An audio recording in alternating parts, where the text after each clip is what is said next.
მოგესალმებით, დღეს მინდა გესაუბროთ გურამ მეგრელიშვილის წიგნზე ნივთების სამოთხე. ეს არის ნაწარმოები, რომელიც გვაფიქრებს იმაზე, რა გზას გავდივართ, სანამ აღმოვაჩენთ, რომ ადამიანობა გვინდა.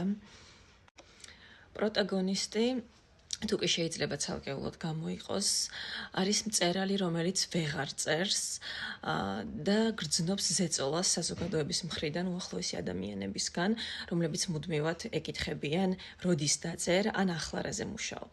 ის თანხმდება მონაწილეობა მიიღოს პროექტში, სინამდვილეში კი ექსპერიმენტში, რომელიც ადამიანს დიდი გამოწვევის წინაშე აყენებს. მე ვეცდები, რომ თან არ დაგასპოილეროთ. მას ევალება დაწეროს კარგი ნაწარმოები სხვა ადამიანებთან ერთად, სხვა მწერლებთან ერთად. მაგრამ ნაცვლად იმისა, რომ შექმნას უბრალოდ ნაწარმოები და დაიბრუნოს ეს სუპერძალა, რასაც შემოქმედება ჰქვია, მასში ხდება გარდატეხა და ის ფაქტობრივად სრულად გარდაიქმნება. აქ ძალიან საინტერესო პასაჟია ის, რომ მთავარი პერსონაჟი ოდესღაც მიატოვა დედამ და ეს ტრავმა მას მოსდევს მთელი წიგნის განმავლობაში. ის ფაქტობრივად ვერ შედის ბედნიერ და ჯანსაღ ურთიერთობებში, გულის სიღრმეში ყოველთვის ძრახავს თავის ქალებს, უპატივცემულოდ ექცევა და მაშინ როცა საჭიროა, რომ აიღოს პასუხისმგებლობა, მაგალითად გახდეს მშობელი, ის ყოველთვის გაურბის ამ პასუხისმგებლობას. თითქოს პერსონაჟი რეალურად მზად არ არის მიიღოს სიყვარული, რომელსაც ქალები სთავაზობენ, ის არავის ენდობა და არ აძლევს საშუალებას, რომ მასთან დამყარდეს ღრმა სულიერი ურთიერთობები.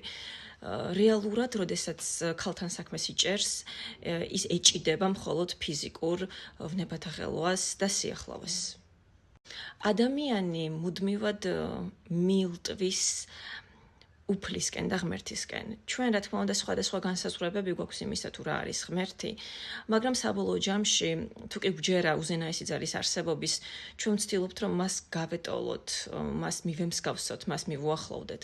და პერსონაჟი თითქოს ხვდება, რომ ის ვერასდროს მოახერხებს განღმრთოებას, რომ ღმერთის ტოლი და თანასწორი გახდეს, სწორედ ამიტომ ალტერნატიულ გზას პოულობს იმისა, თუ როგორ დაიმკვიდროს ადგილი სამოთხეში. როგორც მეტაფორულ სამოთხეში, ისე მატერიაში გამოხატულ სამოთხეში. პირობითად მისთვის სამოთხეა ამერიკა. არ დაგიმალავთ, წიგნის კითხვის განმავლობაში ხშირად მეუფლებოდა ეს სასოწარკვეთის განცდა და ალბათ ნიჰილისტურ ტალღებშიც მიწევდა ლავირება. თუმცა, როდესაც წიგნის ბოლოში გადიხარ, ხვდები, რომ ეს არ არის ნიჰილისტური მანიფესტი. გურამის წერის მანერა ძალიან საინტერესოა, მე ზოგადად ხშირად ვამბობ, რომ ის უნიჭიერესი მწერალია და მგონია, რომ მკითხველი ნამდვილად არ დარჩება იმედგაცრუებული, თუ კი გადაწყვიტავს, რომ მასთან ერთად იმოგზაუროს ამ საკმაოდ უცნაურ წიგნში და როდესაც ვამბობ სიტყვა უცნაურს, ვგულისხმობ ტექსტს, რომელიც ნამდვილად არ ჰგავს იმ წიგნებს, რაც უწინ წაგიკითხავთ.